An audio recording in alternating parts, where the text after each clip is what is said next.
नमस्कार, मैं रचना शर्मा। चढ़ती कला टाइम टीवी देख रहे सभी दर्शकों का स्वागत करती हूं। आप देख रहे हैं हरियाणा के समाचार। समाचारों की शुरुआत से पहले एक नजर आज के मुख्य सुर्खियों पर।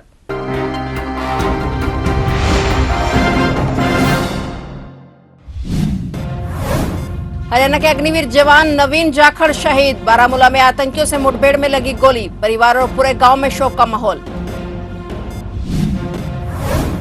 हरियाणा सरकार ने बुलाई इमरजेंसी मीटिंग। पहलगाम हमले को लेकर सीएम सैनी ने कही बात। डिप्टी कमिश्नर और पुलिस अधीक्षकों के साथ वीडियो कॉन्फ्रेंसिंग।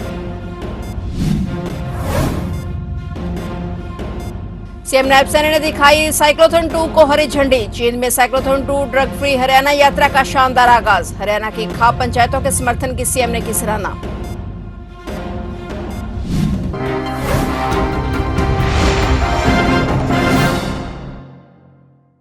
और अब समाचार विस्तार से।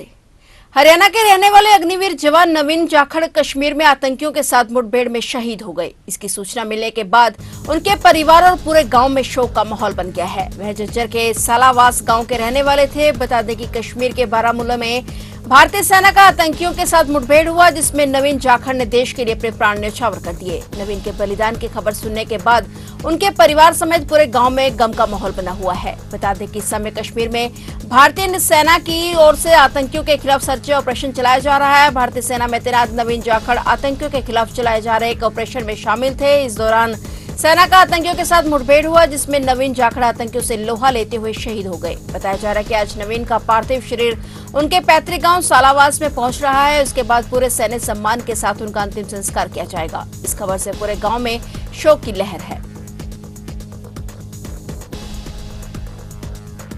हरियाणा से बड़ी खबर सामने आई है। हरियाणा सरकार ने कश्मीर के पहलगाम में हुए आतंकवादी हमले के बीच एक इमरजेंसी मीटिंग बुलाई है। जानकारी के मुताबिक मुख्य सचिव अनुराग रस्तोगी ने इस मीटिंग को कॉल किया है। मिली जानकारी के मुताबिक इस मीटिंग में लॉ एंड ऑर्डर बनाए रखने के साथ दंगों को लेकर इस मीटिंग में चर्चा की गई और इस मीटिंग में पुलिस महानिदेशक शत्रुजीत कपूर भी मौजूद रहे। इनके अलावा डिविजनल कमिश्नर, पूरे प्रदेश के डिप्टी कमिश्नर और पुलिस अधीक्षक वीडियो कॉन्फ्रेंसिंग के साथ इस मीटिंग में जुड़े। बता दें कि पहलगाम में हुए आतंकी वारदात के बाद हरियाणा में सरकार अलर्ट है। दरअसल यहाँ के 6 जिले ऐसे हैं जहाँ दंगे भड़कने की संभावना हमेशा बनी रहती है। पहलगाम में हुई हिंसा को लेकर लोगों में गुस्सा भी है और इन जिलों में गुरुग्राम, फरीदाबाद, पलवल, झज्जर, यमुनानगर और जींद शामिल हैं और इन जिलों की सुरक्षा के मद्देनजर ही इमरजेंसी मीटिंग बुलाई गई।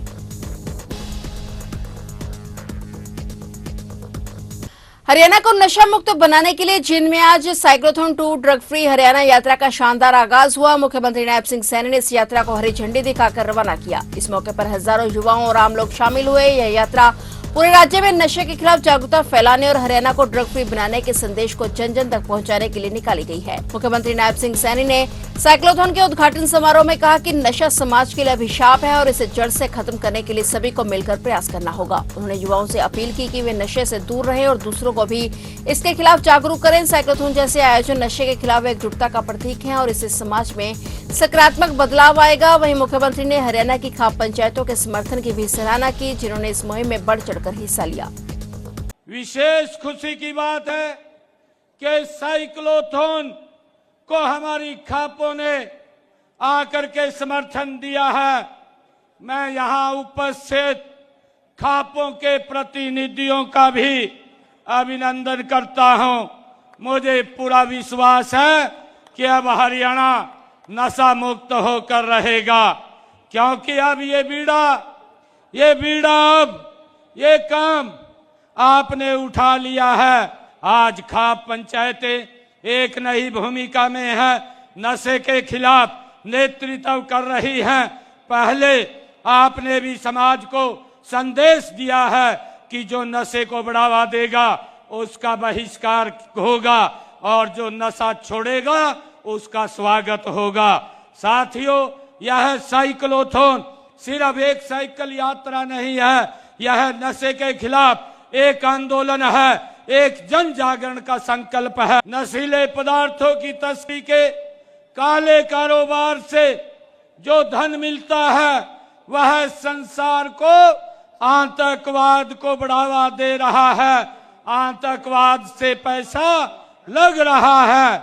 आप जानते ही हैं कि पिछले दिनों जम्मू के पहलगाम में आतंकवादियों ने भारत के 26 लोगों को निहत्थे लोगों की हत्या कर दे, उन्हें भी नशीले पदार्थों की तस्करी से ही पैसा मिलता है।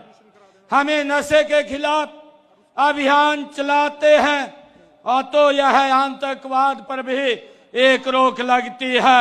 मुझे विश्वास है कि खापों के सहयोग से इस नशे पर लगाम लगाने में सफल होंगे।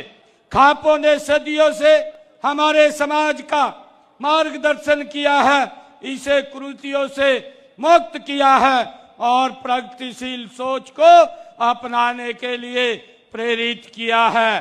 खाप पंचायतें हमारे सामाजिक ताने बाने का प्राचीन काल से ही अभिन्न अंग रही है। हरियाणा में प्रदेश की गणधर्मी परंपरा खाप और सर्व खाप पंचायतों के रूप में विद्यमान रही है। इतिहास साक्षी है कि हरियाणा इस पंचायत परंपरा के कई बार विदेशी शक्तियों से लोहा भी लिया है। कई बड़े फैसले खापों ने लिए हैं। आज जब हम नशे जैसी सामाजिक बुराई के खिलाफ लड़ाई लड़ रहे हैं, तब आप सभी ने इस साइक्लोथॉन में भाग लेकर यह सिद्ध कर दिया है कि खाप पंचायतें न केवल परंपरा की संरक्षक हैं, बल्कि सामाजिक परिवर्तन की भी अग्रदूत हैं। जब खापें आगे बढ़ती हैं तो समाज दिशा लेता है।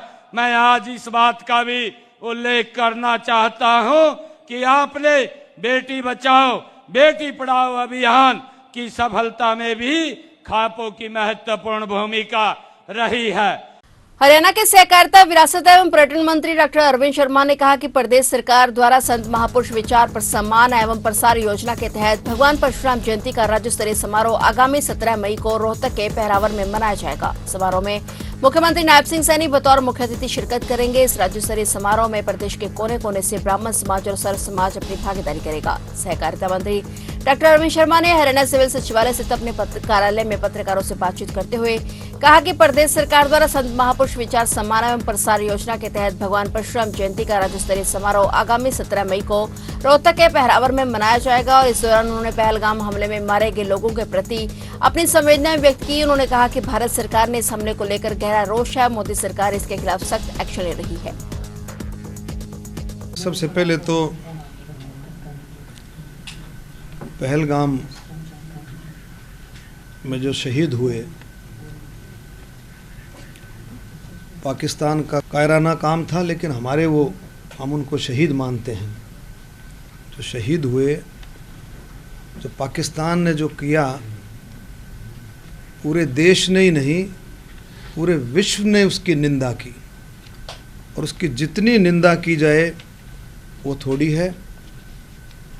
हम सब की मैं अपनी तरफ से, मंत्रालय, परिवार, सब साथियों की तरफ से सभी के परिवार के प्रति हमारी संवेदना है। परमपिता परमात्मा उनको ताकत दे, उनके परिवार को इस दुख को सहन करने की। एक ऐसा दुख है जो सहन हो नहीं सकता।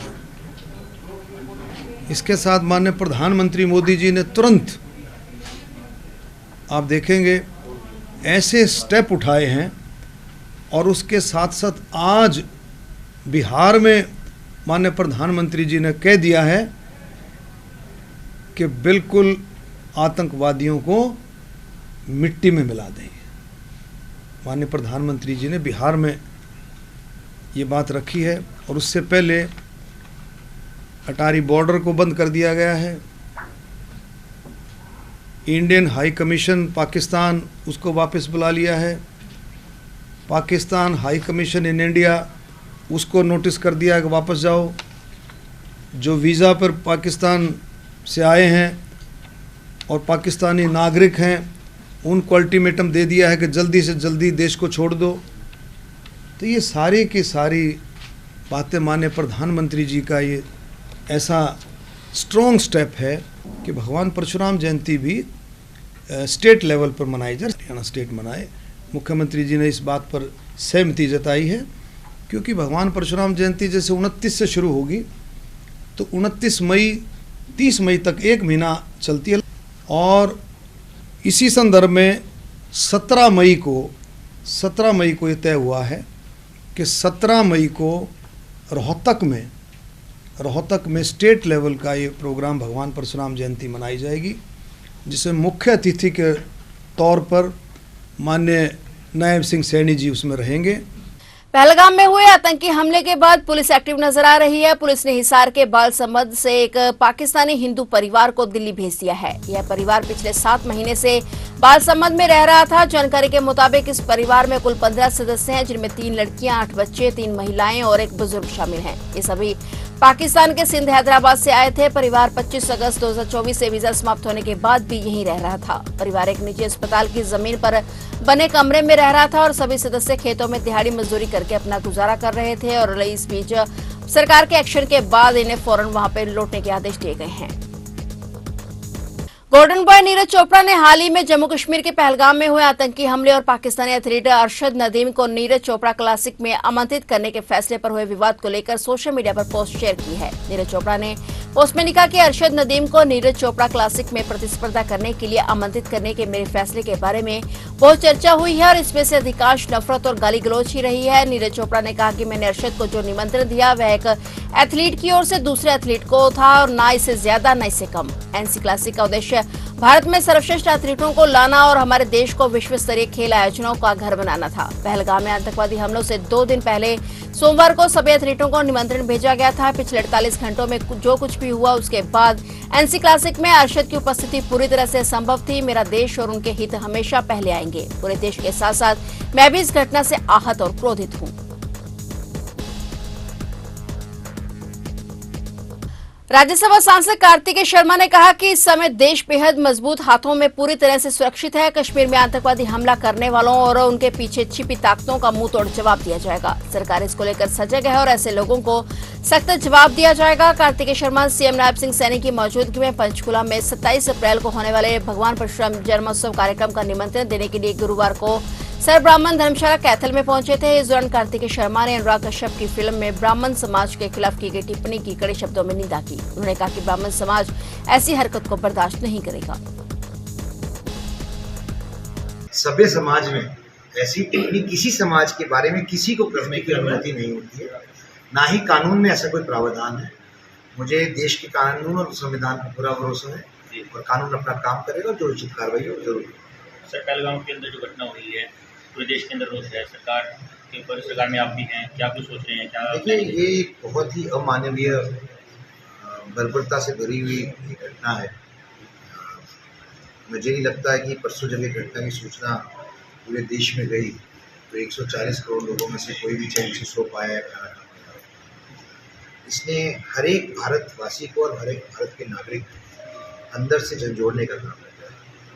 और मैं आपके माध्यम से ये बात बोलना चाहता हूँ कि जो लोग इसके पीछे हैं वह ये समझ लें कि भारत और भारत सरकार वो नहीं है जिसको वो सोचते हैं।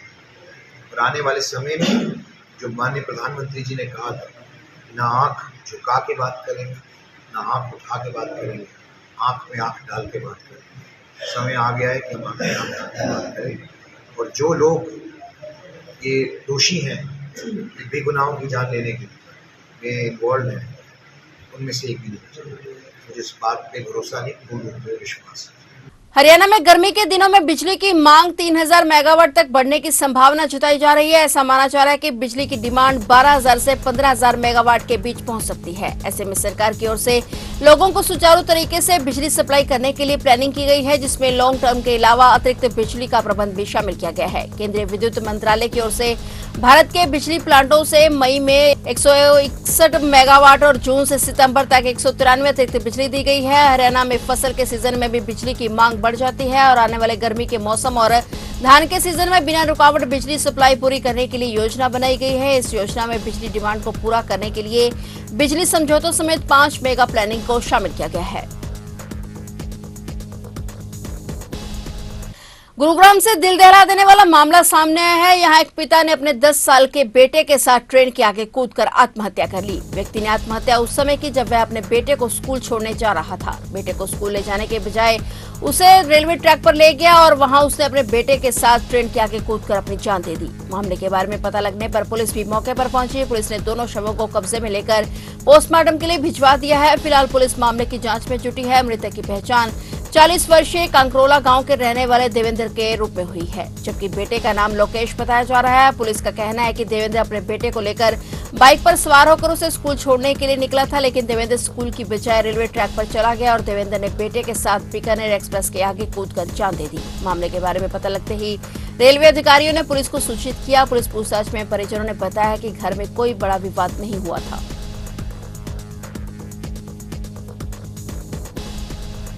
तो आप देख रहे थे हरियाणा के समाचार और नए समाचारों के साथ फिर से हाजिर होंगे। तब तक के लिए देखते रहिए चढ़ती कला टाइम टीवी।